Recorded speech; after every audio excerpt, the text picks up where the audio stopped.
এই মুহূর্তে দর্শক বন্ধুগণ আপনারা দেখছেন 24 টিভি 2। তবে ত্রিপুরা দলের সুপ্রিমো মহারাজা প্রদ্যুৎ কিশোর দেববর্মা কি আগামী দিনে কি কংগ্রেসের সঙ্গে জোট করবেন, না বিজেপির সঙ্গে, না একলা চলো ডাক? ত্রিপুরাতে তিনি মুখ্যমন্ত্রী পদপ্রার্থী এবং কিংমেকার হিসাবে তিনি এগিয়ে থাকতে পারেন।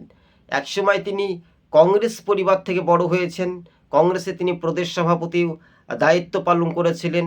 পরবর্তী সময়ে সিদ্ধান্ত হয়েছিল যে তিনি কংগ্রেস ছেড়ে তিনি একটা নতুন দলের সংগঠন করবেন, সেটাও তিনি করে দেখিয়েছেন। তিনি পাহাড়ে একাধিক ক্ষমতা, তার শক্তি হাতে রয়েছেন। আলাদা রাজ্য ভাগে যে প্রতিশ্রুতি, সেটাও যদি হয় তাহলে তার রাজ্য শাসক হিসেবে তিনি ক্ষমতায় দখলে। এডিসি ভিলেজ নির্বাচনে তিনি 24 আসনের জয়ের বাজিমাত ছিনিয়ে নিয়েছেন। তবে একদিকে রাহুল গান্ধীরা যদি মনে করেন ত্রিপুরা দলের সুপ্রিমোকে কাছে নিয়ে যদি মহারাজা মান্যতা দেয়, তাহলে একটা বড় একটা চমক আসতে পারে। কথাতেই বলে, মুখে হাসি মুখে ভরা তেজ ভরা মন, মানুষ হইতে গেলে নেই কোনো আপন।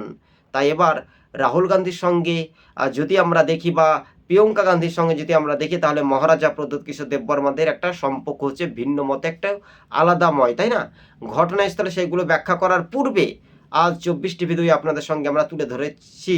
কিন্তু মহারাজা প্রদ্যুৎ কিশোর দেববর্মা যেই দিকে যাক না কেন, তার সমর্থন না হলে কোনো রাজনৈতিক দল ক্ষমতায় আসতে পারবে না।